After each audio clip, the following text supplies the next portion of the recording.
quietly. The question is that the address be agreed to. And before I call the honourable member for Menzies, I remind the House that this is the honourable member's first speech, and I ask the House to extend to them the usual courtesies. I give the call to the honourable member for Menzies. Yeah.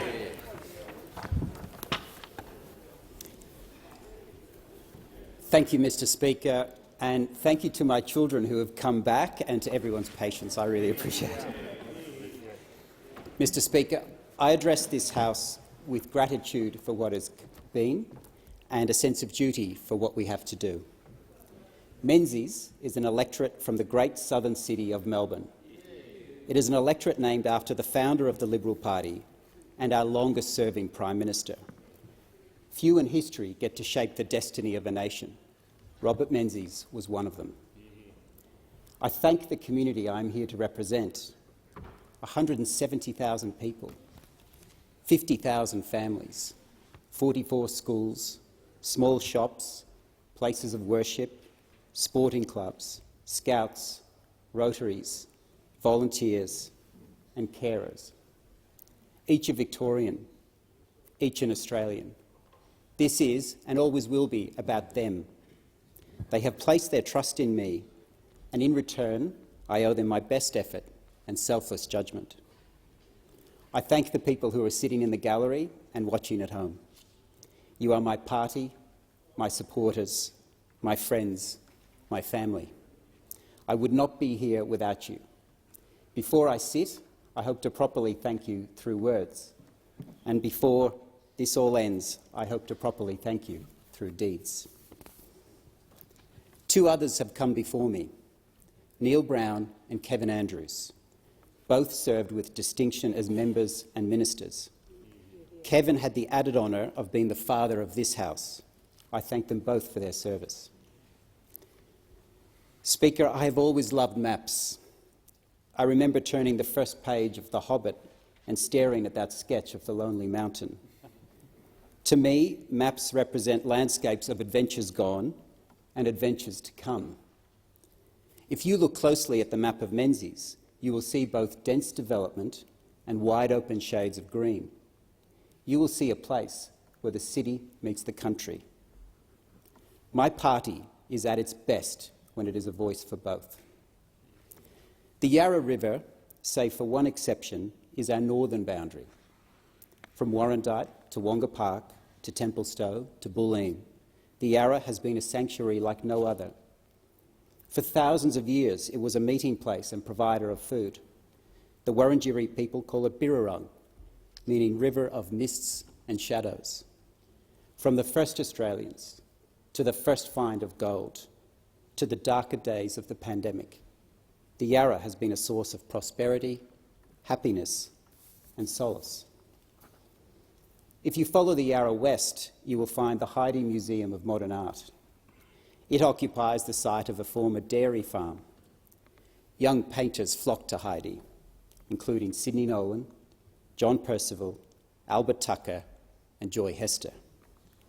The original farmhouse still stands, and in the living room hangs one of Nolan's Ned Kelly paintings. It's a series he created in that very room.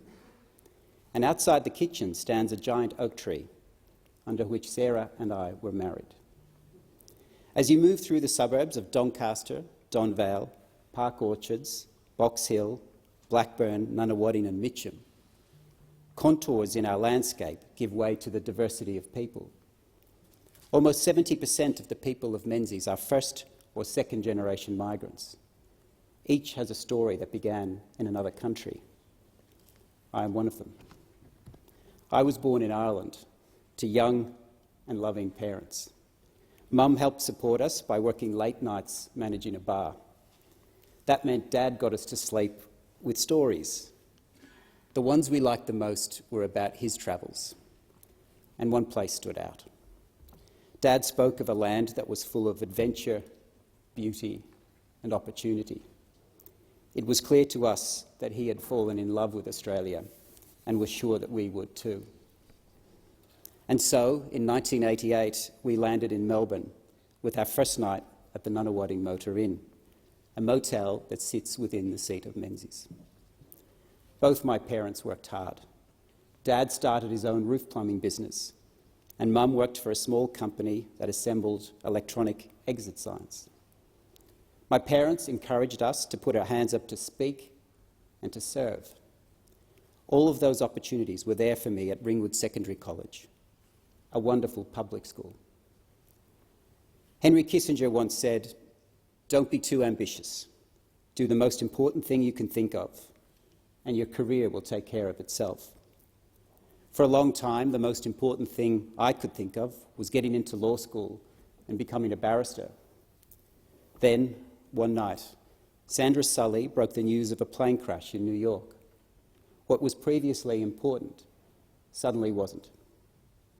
I was moved by a speech that the British Prime Minister delivered days later, where he said, "This is a moment to seize. The kaleidoscope has been shaken. The pieces are in flux. Soon they will settle again. Before they do, let us reorder this world around us." I had already qualified as an officer in the reserves and had recently passed commando selection. I was now determined to complete that training and get to Afghanistan before the pieces settled again. Little did I know how long that would take and how much it would impact my life. I qualified as a commando and deployed to that country 3 times. My greatest honour was leading a platoon of Australian soldiers in combat. They were brave, they were kind, and they did Australia proud. Mr. Speaker, I have recently learnt that for a brief period in October 2009, the members for Herbert, Canning and Menzies were all deployed to Afghanistan at the same time. I'm proud to serve with you again. We have a duty here to take stock of our longest war. The stocktake starts with a solemn truth, that young Australians of every generation are capable of the most extraordinary bravery and sacrifice, that behind each of the 102,000 names on our war memorial is a family. Marcus Case and Greg Sher were my friends from 2 Commando Company and were killed in Afghanistan. In the gallery is Marcus's closest friend, Matt Rowland, who now teaches here in Canberra. I am honoured to have Marcus's parents, Bernard and Lee, as constituents. Also here are Greg Sher's parents, Felix and Yvonne, and brother Barry. You too once called Menzies home after migrating from South Africa. Next to you is a good friend, Jeremy Lanza. And I know watching from home are those who loved him and were with him when he died, including my friend Andrew James. One night, after a long day of pre-poll, Barry turned to me after I thanked him, and he said this: "I'll never ask you for anything, but whenever you can, say his name." And in that moment, I learned something about the words, "lest we forget." It is more than a line at the end of a Kipling poem. It is a heartfelt plea, a plea to let the lives that were cut short live on, to let their memory be a national blessing. The stocktake must also preference truth-telling over myth-making. From the allegations in the Brereton Report to the fall of Kabul, we have a duty to face up to all that happened. 21 years later, we can fairly ask, how did we reorder the world around us? If we answer that question with humility, then we will recognise the limits of military power alone. If we answer that question with honesty, then we will have demonstrated that ours is an open and accountable democracy. That is something worth fighting for. I have not come here to make a career. I've come here to make a difference. Moved by gratitude, I have not come here to tear down institutions, but to nourish them. Moved by duty, I have not come to act in my interest, but the national interest. We will be tested, and we will make decisions. You are entitled to know how I will find my way. When you look to a map to guide you, there is a choice to be made. Shall I use magnetic or true north? Magnetic north is easily distracted, including by devices. From time to time, you may find yourself with a crowd, but you might be lost. True north is a fixed point and never shifts, even if you find yourself standing alone. My true north will always be family and the values of free enterprise and individual freedom. To put it another way, I believe in democratising prosperity and democratising power, to making sure the spirit and the pursuit of happiness resides in the people, that we trust them to assess risk, we trust them to speak their mind, so that the accident of birth will never be the dominant factor in whether a person makes it or not. These are the dreams of opportunity that drive people to come here, to ache for control of their own lives. They are not values to be junked in times of emergency, whether it be war or pandemic. They are values to double down on when our nation is tested. And I believe they play a key role in keeping us safe. As a child of the 80s, I remember a moment when the cartoon I was watching was interrupted with a news flash. I thought this was how we find out war has come and humanity ends. It should concern us that in 2022, the risk of conflict is closer to midnight. We have a duty to respond, to ensure our military power has the sting of a bee, to build an industry that is resilient, one that has the structure of a hive, to honour our alliances and stand by our friends. It is at this point that students of strategy and history may ask, what about the security dilemma? If our adversaries feel insecure, then we will be insecure. If we act, they will counteract. This is not a dilemma to ignore. The path to World War I should never be forgotten. But we should analyse the source of that insecurity.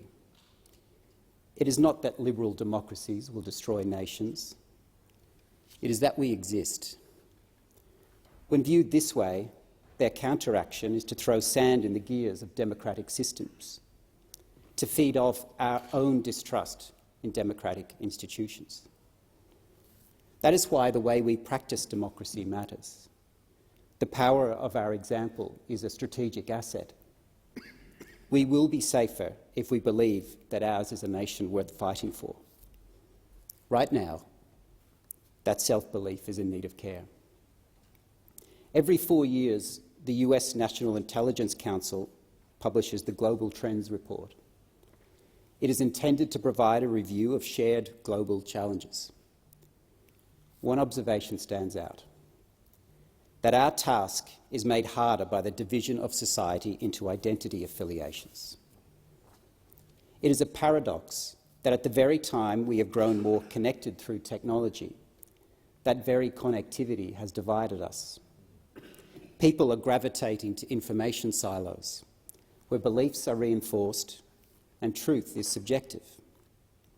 This fragmentation has in part led to a gap between what people demand and what governments can deliver.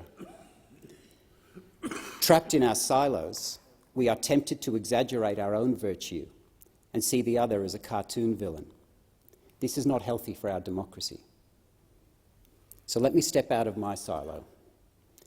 The census told us many things about ourselves, including that the cohort born between 1981 and 1996 are now our largest generation. I once looked that generation in the eye and asked them to do things that meant they might not live to see 30. I know they are called orders, but that is not why they acted. They did their duty because they believe in this country, and that is a belief I intend to repay. I want to look them in the eye and say that integrity does matter.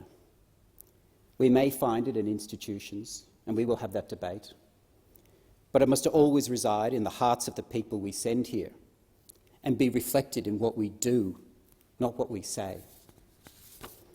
I want to look them in the eye and say that when it comes to the environment, living off the dividends and not the principle is a value every generation should aspire to. I want to look them in the eye and say that democratising prosperity is about you. It is about taking less of your pay as tax, feeling confident to open your own business, making firms compete for you and not rent-seek with us, about government living within its means so you can expand yours. I want to look them in the eye and say that home ownership is core business for my party, but we have urgent work to do. It was Robert Menzies who spoke in the darkest days of World War II, not just of the forgotten people, but of what every generation desires, a home of their own. And I quote, to which we can withdraw, in which we can be among our friends. But I have a plea in return, to join more things. Join a Rotary, join the Country Fire Authority, coach a sporting team, run the sausage sizzle, and maybe even join a political party. Because if you do, you will see firsthand that the democratisation of power is not a gift from above, but the proper design of a society that is driven by people who have the courage to turn up. And if you choose my party, you won't find a box for moderate or a box for conservative. You will find a movement that welcomes you with open arms, that can be proud of its history and learn from its mistakes, one that has a true north of principle over power, of hope over anguish. How do I possibly do justice to the people who turned up for me? To those who fought for party democracy, you demonstrated that values are meaningless unless we practice them. To the pre-selection delegates, thank you for placing your trust in me. To the late Hal Griggs, who showed me what it is like to live a life of service. To the people who donated, my field officers, my staff, the Secretariat led by Sam McQuestion and Robert Clark. To my campaign team led by Stephen Carter and Ian Quick, thank you. To the volunteers who bled blue and have surnames I'm proud to say reflect our community. Let me give you some. From Jersevic to Aminigov to Jakupi, from Wooldridge to Reiner to Italiano, from Harvey to Tang to Hegde, from Smith to Fakri to Lamb, from Ryan to Roy to Rickson, from Beraldo to De Stefano to Griva Kostopoulos, from Palmer to Coury to Canellis, from White to Dyson to Oberoi, from Drevis to Lai to Del Orso, from Kelly to Piros to Barr, from Davies to Gilmore to Connolly, from Greenstein to Mirabella to Byrne, and from Diamanti to Dimitrov to Darway, and so many more. Ours was a grassroots movement too, and I will never forget it. To the members of the Victorian Bar, you are the custodians of a noble institution. For over a decade, I was one of your members and will be shaped by my many mentors, including John Deaver, Stuart Wood and David McClure. In this place, and always, I will defend the rule of law. To the members of 2 Commando Company, you took me in as a kid and turned me into a man. Thank you to the wider Commando family, including my friends James Judge and John Lewis. I will be a Commando for life. To my brothers who are here today, we really are a family of talkers. Lee, with the beard, is a negotiator with Victoria Police, and Owen is a barrister. I'm proud of you and your wonderful families. To my mum and dad, Philomena and Oliver Wolahan. Everyone has the best parents, but I really do. I love you more than you know. Over 20 years ago, Jill and Nigel Weinberg invited me to dinner at their home in Heathmont. Later that evening, the door burst open and their daughter Sarah came home from a debating tournament. I had never met anyone so captivating. Thank you for being my partner in life and for every step of this journey. I love you. To our children, Leo and Eva, the title I cherish most is that I am your dad. My greatest joy is that pause just before I crack the door of home, knowing you will come running, yelling, "Daddy, I love you." This can be a confusing building. There is comfort in company. I'm grateful to have shared this journey with the members for Casey, Flinders, Hughes and Bowman, as well as my friend Senator Patterson. And if we ever lose our map, let us stand at the main entrance. At that point, you will see a road that draws a long line to names on a wall. These are the names of Australians who traded all their tomorrows so that we may have today. These are the names that take me back to that news flash in 1986. It didn't break to news of war. Instead, I saw the smoke of the Challenger space shuttle explosion. On board were astronauts and a teacher. Hours later, President Ronald Reagan spoke directly to the children who watched it live. Looking down the camera, he said, "I know it is hard to understand, but sometimes painful things like this happen. It's all part of the process of exploration and discovery. It is all part of taking a chance and expanding man's horizons. The future doesn't belong to the faint-hearted. It belongs to the brave." I thank the House.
Order.